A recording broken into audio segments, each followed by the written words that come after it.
जी हाँ, दोस्तों आज की इस वीडियो के माध्यम से हम बात करेंगे मध्य प्रदेश डीएड एडमिशन्स के बारे में। तो दोस्तों आप सभी को पता है कि मध्य प्रदेश में डीएड एडमिशन स्टार्ट कर दिए गए हैं। अगर आप मध्य प्रदेश में डीएड में एडमिशन लेना चाहते हैं, चाहे तो आप डीएड कहिए, चाहे आप डीएलएड कहिए, बात एक ही है, ठीक है? अलग-अलग स्टेट में इसको अलग-अलग नाम से बोला जाता है, मध्य प्रदेश में इसे डीएड के नाम से बोला जाता है, ठीक है? तो अगर आप मध्य प्रदेश में 12वीं पास करके डीएड में एडमिशन लेना चाहते हैं, तो इसके डीएड के एडमिशन स्टार्ट कर दिए गए हैं। गवर्नमेंट कॉलेज और प्राइवेट कॉलेज दोनों में एडमिशन स्टार्ट कर दिए गए हैं। ऑनलाइन फॉर्म भरना स्टार्ट कर दिए गए हैं, प्रवेश प्रक्रिया भी प्रारंभ कर दी गई है। तो इस वीडियो के माध्यम से हम देखेंगे कि हमें जो रजिस्ट्रेशन है वो कैसे करना है। मैं यहाँ पर आपको रजिस्ट्रेशन करना सिखाऊंगा, पूरी इंफॉर्मेशन आपको बताऊंगा। तो सबसे पहले इसकी ऑफिशियल वेबसाइट पर आना होता है। इसकी ऑफिशियल वेबसाइट का डायरेक्ट लिंक डिस्क्रिप्शन बॉक्स में मिल जाएगा। वेबसाइट पर आने के बाद में यहाँ पर आपको दिखाई देगी काउंसलिंग गतिविधियां और यहाँ पर एक आपको समय सारणी विवरण दिखाई देगा। सबसे पहले हम टाइम टेबल देख लेते हैं इसका। तो टाइम टेबल में अगर हम बात करें, अभी हमारा फर्स्ट राउंड स्टार्ट किया गया है। जो फर्स्ट राउंड हमारा 27 मई से स्टार्ट कर देगा, 16 जून तक यहाँ पर चलने वाला है। 27 मई से 5 जून तक यहाँ पर हमारा जो काम होगा वो होगा रजिस्ट्रेशन को कंप्लीट करने का और चॉइस फिलिंग को कंप्लीट करने का। इसके बाद में क्या होती है, हमारी मेरिट लिस्ट आती है। 11 जून से लेकर 16 जून तक हमारी मेरिट लिस्ट आएगी, ठीक है। मैंने एक कंप्लीट वीडियो बना दिया है दोस्तों कि प्रवेश प्रक्रिया किस तरह से होगी, किस तरह से आपको एडमिशन लेना होता है, क्या स्टेप्स फॉलो करने होते हैं, इस वीडियो को आप देख सकते हैं।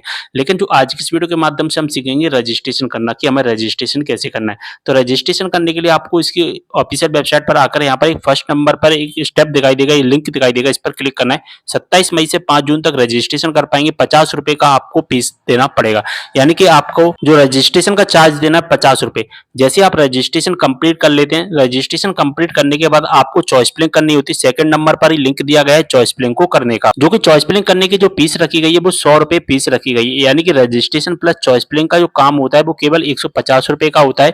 इसके बाद में हमें केवल मेरिट लिस्ट का इंतजार करना है। मेरिट लिस्ट कब आएगी इसके बारे में मैंने आपको बता ही दिया है। अगर आप दोस्तों आप अपना डुप्लीकेट रिसिप्ट निकालना चाहते हैं, यानी कि आपने रजिस्ट्रेशन कर लिया, इसके बाद आप इसकी डुप्लीकेट रिसिप्ट निकालना है तो थर्ड वाली लिंक से निकाल सकते हैं। जैसे आपने रजिस्ट्रेशन कर लिया, बाद में आप इसका प्रिंट आउट नहीं निकाल पाए थे, अब बाद में आपको इसका प्रिंट आउट निकालना है तो थर्ड वाली लिंक से निकाल पाएंगे। अब एक और लिंक दिया गया है, इसका मतलब क्या है कि आपने अपना फॉर्म तो भर दिया लेकिन आप उसका पेमेंट नहीं कर पाए, तो इस लिंक से पेमेंट कर सकते हैं। आपको पासवर्ड मिलता है, अगर आप अपना पासवर्ड भूल गए तो यहाँ से आप अपना पासवर्ड यहाँ पर फॉरगेट कर पाएंगे। और दोस्तों अगर आपको अपना रजिस्ट्रेशन एडिट करना है तो इस लिंक से रजिस्ट्रेशन एडिट कर पाएंगे, 50 रुपए लगेगा। अगर आपको रजिस्ट्रेशन पूरा कैंसिल करना है तो नीचे वाली लिंक से क्लिक कर पाएंगे। तो ये सारा काम कब तक होने वाला है, केवल और केवल 5 जून तक होगा। जैसा कि यहाँ पर आप देख पा रहे हैं 27 मई से 5 जून तक सारा काम करना है। तो हमें केवल अभी रजिस्ट्रेशन करना है, इस लिंक पर हम क्लिक करेंगे। अब कुछ इस तरह का इंटरफेस दिखाई देगा हमारे सामने। यहाँ पर आपको चेक मार्क कर देना है। चेक मार्क करने के बाद यहाँ पर आपको कंटिन्यू कर देना। जैसा कि देख पा रहे हैं चेक मार्क मैंने यहाँ पर कर दिया, कंटिन्यू करेंगे। अब कुछ इस तरह का इंटरफेस आ जाएगा। यहाँ पर हमें सिलेक्ट करना है कि हमने 12वीं क्लास किस वर्ष में किया है, ठीक है। तो यहाँ पर हमें 12वीं क्लास की डिटेल फिल करनी पड़ेगी कि आपने 12वीं क्लास किया है वो आपने एमपी से किया है या नहीं किया है। यहाँ पर केवल हमें ये बताना पड़ता है कि हमने जो 12वीं क्लास किया है वो एमपी बोर्ड से किया है या एमपी से बाहर से किया है। अगर आपने एमपी से किया है तो यहाँ पर हाँ पर क्लिक करना है, अगर नहीं किया है तो यहाँ पर आपको नहीं पर क्लिक करना है, ठीक है। बात समझ में आ गई। तो हाँ किसको करना है, हाँ उन स्टूडेंट को करना है जिन्होंने एमपी बोर्ड से 12वीं क्लास पास की है, ठीक है।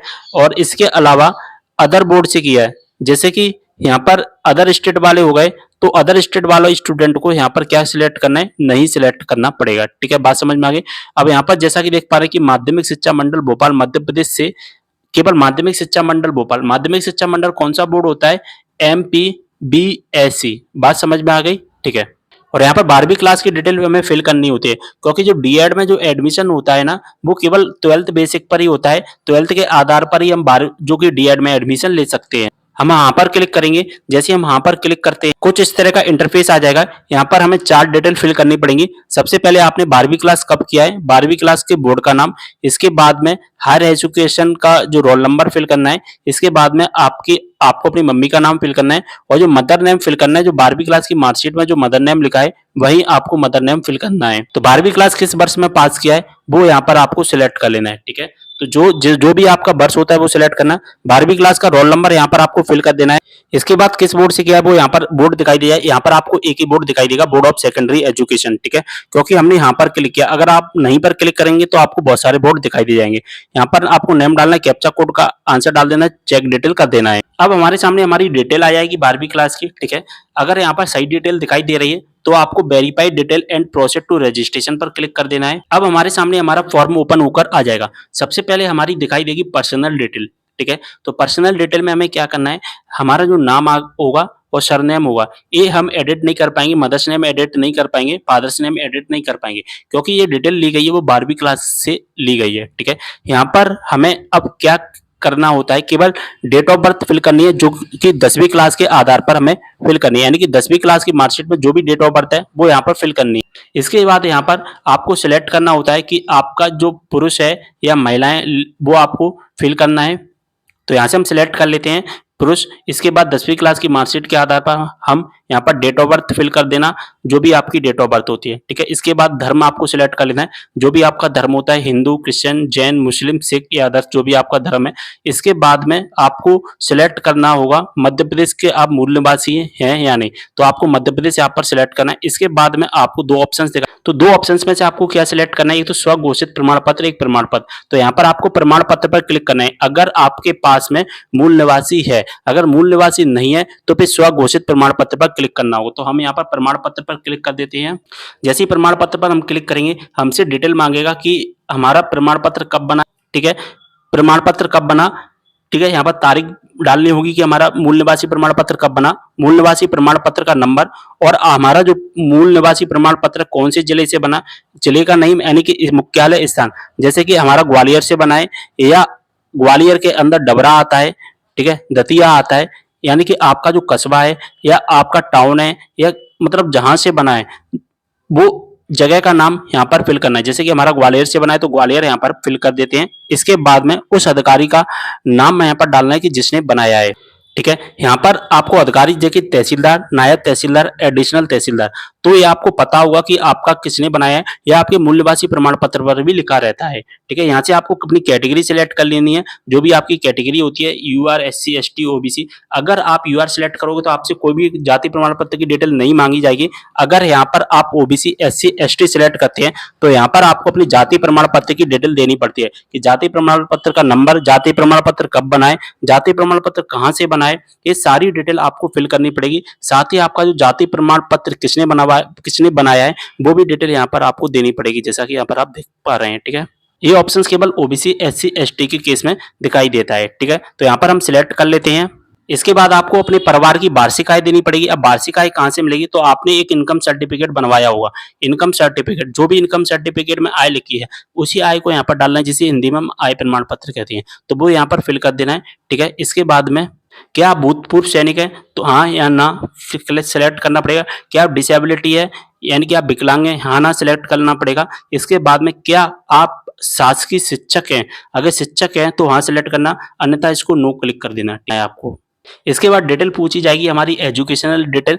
एजुकेशनल डिटेल में एक 10वीं क्लास की डिटेल पूछी जाती है, एक 12वीं क्लास की डिटेल पूछी जाती है, ठीक है। बात समझ में आ गई। तो यहाँ पर हाई स्कूल में तो आपको हाई स्कूल की डिटेल देनी पड़ेगी, जैसे कि आपने कब पास किया, आपकी अंक प्रणाली क्या रहने वाली है, यानी कि प्रतिशत से किया है या किससे किया है या ग्रेड से किया है। तो प्रतिशत से किया है तो यहाँ पर आप अपना प्रतिशत डाल देना, अगर आपका ग्रेड से है तो ग्रेड डाल देना। तो ये सभी चीजें आपको पता ही होगी, और आपका जो भी बोर्ड होता है वो यहाँ पर सिलेक्ट करना है और अनुक्रमांक आपको डाल देना है। लेकिन जो 12वीं क्लास की डिटेल यहाँ पर बाय डिफॉल्ट फिल की हुई आती है, तो यहाँ पर आपको छिड़कानी नहीं करनी है।